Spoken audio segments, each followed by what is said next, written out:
Monsoon सत्र का पहला दिन उपराष्ट्रपति जगदीप धनखड़ ने इस्तीफा दे दिया रात के 9 साढ़े 9 बजे के आसपास।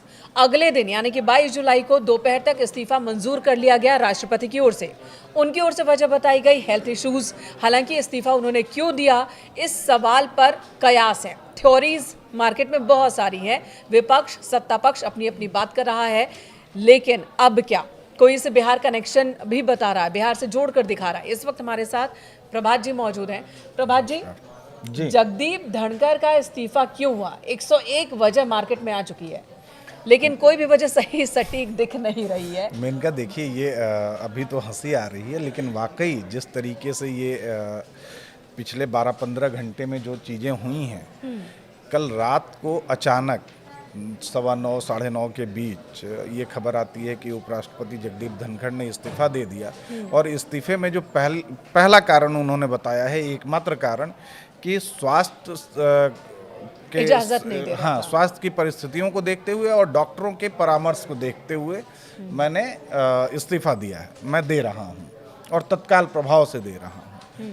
भाई, स्वास्थ्य की वजह से अगर दे रहे हैं तो मॉनसून सत्र का पहला ही दिन, पहले भी हो सकता था। पहले भी हो सकता था। स्वास्थ्य आपका ऐसा नहीं है कि अचानक उस दिन भर में कोई ऐसी चीज डेवलप हुई हो और अचानक आपको इस्तीफा देना पड़ा हो। हाँ, सेशन नहीं चला पाएंगे आप।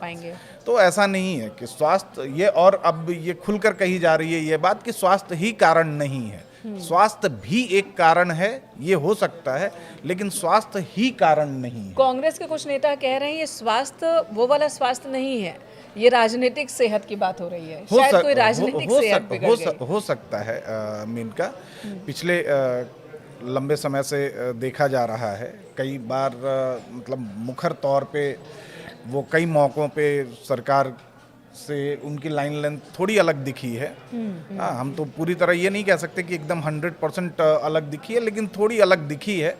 हाँ, अब उसके बाद जो चीज़ें, जो सवाल उठ रहे हैं कि अब धनखड़ जी गए तो अब कौन, मेन सवाल ये आ रहा है। अब कई पॉलिटिकल पंडित या राजनीतिक हलकों में ये चर्चा हो रही है कि भाई इसको बिहार से कनेक्ट किया जा रहा है। और बिहार में कांग्रेस के ही एक नेता हैं, वो बिहार से जोड़ रहे हैं, दानिश अली। वो तो साफ साफ कह रहे हैं कि देखिए, अब ऐसे व्यक्ति को उपराष्ट्रपति बना दिया जाएगा जिससे बिहार चुनाव के दौरान फायदा मिल जाए बीजेपी को। जी, ये एक थ्योरी चल रही है। ये कल उनके इस्तीफे के तुरंत बाद सोशल मीडिया पे, ट्विटर्स पे कई लोगों के पोस्ट ये देखने को मिल गए, कई नाम आ गए सामने।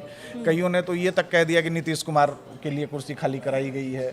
एक समझौते के तहत नीतीश कुमार जो है दिल्ली शिफ्ट होंगे और वहाँ मुख्यमंत्री, मतलब चुनाव के बाद बीजेपी जो है मुख्यमंत्री के तौर पे किसी और चेहरे को ले आएगी। कई उसी थ्योरी में एक किसी का मैं पोस्ट देख रहा था, वो एक कदम और आगे कि भाई बिहार में अब मुख्यमंत्री बीजेपी का होगा, डिप्टी सीएम जो हैं वो जेडीयू के होंगे। तो इस तरह की बात की जा रही है। लेकिन के पंख बहुत मजबूत होते हैं ना। कयास मतलब ये जो कहा जाता है ना, मैं तो ये कहता हूँ कि जब तक सच्चाई सामने आती है, कयास जो है पूरे ब्रह्मांड का चक्कर लगा के वापस लौट चुका होता है।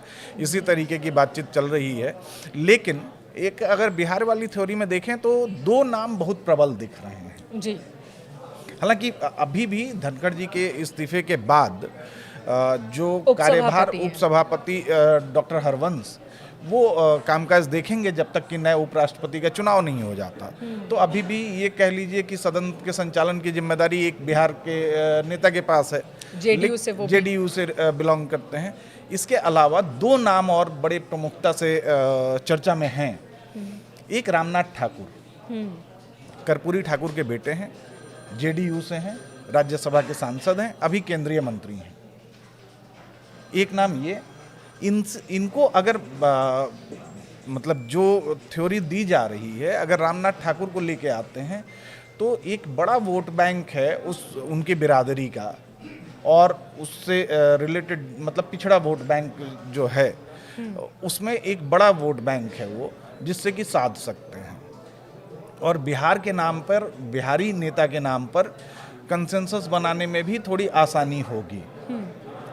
एक दूसरा नाम है, अच्छा मतलब ये रामनाथ ठाकुर का नाम अचानक ही नहीं आया।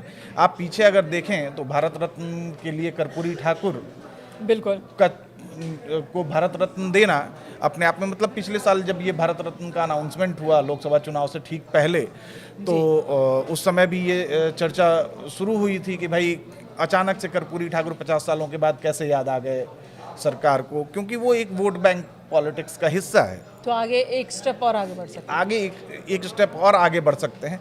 दूसरा एक नाम आ रहा है आरिफ मोहम्मद खान का। मुस्लिम चेहरा है, प्रोग्रेसिव मुस्लिम है, और उतने ही विवादित जितने जगदीप धनखड़।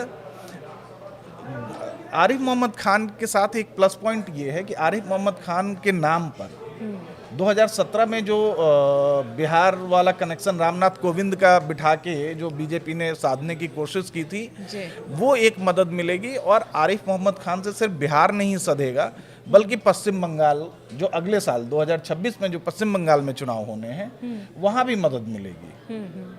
तो ये कहा जा रहा है। आरिफ मोहम्मद खान मतलब उत्तर प्रदेश, पश्चिमी उत्तर प्रदेश से बिलोंग करते हैं, बुलंदशहर के मूल निवासी हैं, विद्वान माने जाते हैं, बीजेपी की लाइन लेंथ को फॉलो करते हैं और बहुत हद तक सूटेबल हैं, एक सूटेबल कैंडिडेट हैं। मतलब केरल में बहुत लंबा टेन्योर उन्होंने बतौर गवर्नर गुजारा है और अब केरल से बिहार भेजे गए हैं।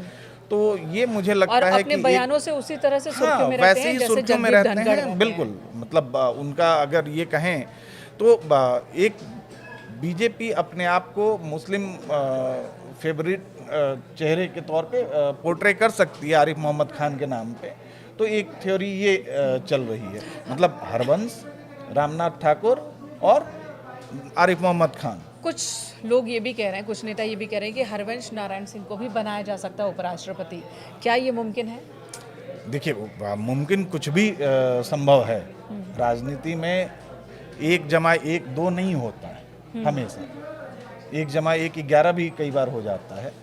तो ये संभव है। और अभी मतलब अगर स्वाभाविक तौर पे एक देखा जाए कि एक स्वाभाविक उम्मीदवार अगर हैं तो डॉक्टर हरवंश हैं, राज्यसभा के उपसभापति हैं, बिहार से बिलोंग करते हैं, उनके सहयोगी पार्टी से वरिष्ठ हैं।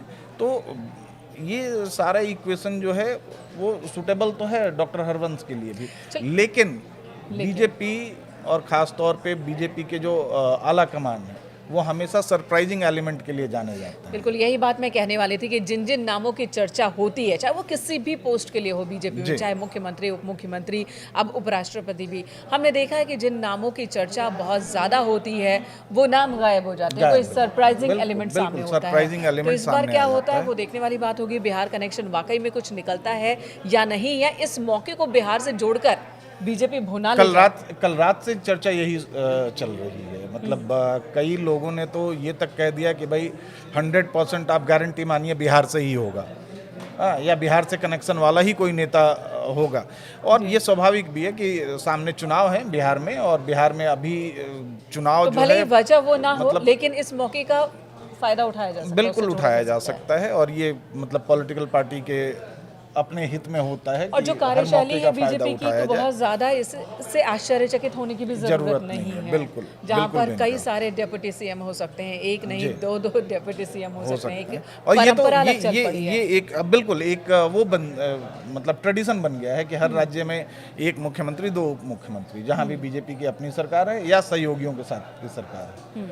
तो ये परंपरा तो चल ही रही है। तो बिहार कनेक्शन ये है। चलते चलते एक सवाल फिर वही वाला पुराना सवाल, आखिर वजह क्या रही होगी इस्तीफे की? अंदर क्या क्या बातें चल रही हैं, बताइए शॉर्ट में। जी देखिए, अब इसमें कई तरह की देखिए, कल एक मीटिंग भी हुई थी, कई तरह के कयास जेपी नड्डा नहीं पहुंचे थे। देखिए, वो बिजनेस एडवाइजरी कमेटी की मीटिंग थी। दोपहर में फर्स्ट हाफ में बिजनेस एडवाइजरी कमेटी की मीटिंग हुई, उसमें 12 बजे के आसपास। उसमें कई मुद्दों पे चर्चा हुई। एक मुद्दा कोई ऐसा था जिस पे कंसेंसस नहीं बना हुआ कि ये मीटिंग फिर शाम में की जाएगी। शाम में बिजनेस एडवाइजरी कमेटी की बैठक में धनखड़ जी इंतजार कर रहे थे। विपक्ष के जो लोग नुमाइंदे होते हैं एडवाइजरी कमेटी में वो आ गए, लेकिन सत्ता पक्ष से खुद मतलब नेता सदन होने की वजह से के नाते नड्डा जी को जाना था, संसदीय कार्य मंत्री होने के नाते किरण रिजिजू जी को जाना था। ये दोनों लोग नहीं पहुंचे। वो बैठक आज दोपहर तक के लिए टाल दी गई। कल शाम 4:30 बजे की बैठक आज दोपहर के लिए टाली गई। इसका मतलब कि उस समय तक तो सब कुछ ठीक ठाक चल रहा था, उसके बाद चीजें अचानक बदली उसके हैं। बाद कुछ हुआ है। अब ये क्या हुआ है, क्यों हुआ है, जी। ये तो कुछ तो बड़ा है, जैसे कि कुछ पप्पू तो है। यादव कह रहे हैं सांसद पूर्णिया से कि कुछ तो बड़ा है, जो दिख रहा है वो नहीं है। नहीं है। कांग्रेस नेता इमरान मसूद कह रहे हैं कुछ तो देखिए, राज है जिस पर पर्दा डाली है। जयराम रमेश का जो पहला ट्वीट, सबसे पहला पॉलिटिकल ट्वीट आया जयराम रमेश का, जयराम रमेश ने कहा कि आज शाम, मतलब देर शाम तक मेरी बातचीत हुई है उनसे फ़ोन पे, सब कुछ सामान्य दिख रहा था, लेकिन अचानक उन्होंने कल दोपहर के लिए, मतलब आज दोपहर के लिए मीटिंग बुलाई थी, हमें मिलना था, लेकिन आज अचानक क्या हुआ कुछ घंटों में कि ये परिस्थितियां बिल्कुल उलट हो गई और उनका इस्तीफ़ा आ गया। और आज की खबर ये है कि इस्तीफे, मतलब उन्होंने इमीडिएट इफेक्ट इस्तीफ़ा दिया है। आज वो सदन भी नहीं आए, अपनी विदाई समारोह में भी शामिल नहीं हो रहे हैं वो, मतलब उनके लिए एक, भाई अगर आते तो एक विदाई समारोह दिया जाता, जो एक प्रोटोकॉल है, एक परंपरा है कि कोई भी जब अपने पद से हटता है तो एक विदाई, फॉर्मल विदाई दी जाती है, लेकिन उसमें भी शामिल नहीं हो रहे हैं वो। तो इसका मतलब कुछ तो बड़ा है। कुछ तो बड़ा है। प्रधानमंत्री नरेंद्र मोदी ने इस्तीफे पर कहा कि उनके सेहत की कामना करता हूं। अलग अलग पोस्ट पर रहते हुए देश की उन्होंने सेवा की, उन्हें मौका मिला और उन्होंने काम भी किया। वो भी 12-14 घंटे बाद आया है, 12-14 घंटे बाद आया, उस पर भी चर्चा है, बिल्कुल, उस पर भी चर्चा है। देखिए कुछ तो बड़ा है, और कह सकते हैं कि ये जगदीप धनखड़ का स्टाइल भी है, चाहे वो किसी पद पर चुने जाते हैं या वहाँ से हट रहे हैं, कहीं पर मौजूद हैं, चाहे वो पश्चिम बंगाल में हो, राजस्थान में हो गवर्नर के तौर पर, या फिर उपराष्ट्रपति के पद पर हो, उनका हर एक बयान इसी तरह से चर्चा में होता है, हर एक मूवमेंट उनकी एक बड़ी अच्छी जानकारी मैं यहाँ शेयर कर दूं आपको कि आज तक धनखड़ जिस भी पोस्ट पे रहे हैं, कहीं भी अपना टेन्योर पूरा नहीं किया है, सिवाय एक बार विधायकी के। एक बार वो विधायक चुने गए थे, उसमें उन्होंने 5 साल का अपना टर्म पूरा किया, लेकिन उसके बाद आज तक जहां भी रहे, पश्चिम बंगाल में गवर्नर रहे, टेन्योर पूरा नहीं किया, उससे पहले उपराष्ट्रपति बना दिए गए, उपराष्ट्रपति बन के आए, 2022 में चुने गए थे, 11 अगस्त 2022 से उनका कार्यकाल शुरू हुआ था, जो 10 अगस्त 2027 तक चलना था, पूरा नहीं कर पाए, बीच में ही इस्तीफा दिया। हालांकि 10 जुलाई 2025 को, मतलब 10 दिन पहले, उन्होंने एक कार्यक्रम में कहा, और बड़े नाटकीय और बड़े फिल्मी अंदाज में, वो आप वीडियो देख सकती हैं कि I will retire on some time, मतलब उन्होंने एक वो 2027 अपना टेन्योर पे उन्होंने कहा था। एक लाइन उन्होंने जोड़ा था कि अगर डिवाइन इंटरवेंशन ना हो तो, ये डिवाइन इंटरवेंशन उन्होंने किसी और टर्म में कहा, लेकिन यहाँ डिवाइन इंटरवेंशन मुझे लगता है कि अब कुछ और है, अब कुछ और है। कयास फिलहाल तो चर्चा चलती रहेगी, कयास लगाए जाते रहेंगे, लेकिन जो चीज़ें सामने हैं वो यही है कि मानसून सत्र का दूसरा दिन, एक तरफ संसद के अंदर हंगामा हो रहा था, राज्यसभा लोकसभा के अंदर सदन की कार्यवाही चल रही थी, स्थगित हो रही थी, दूसरी तरफ बाहर चर्चा सिर्फ और सिर्फ उपराष्ट्रपति जगदीप धनखड़ के इस्तीफे और उसके बाद जो स्थिति बनी है और अब क्या करना है इस पर हो रही है।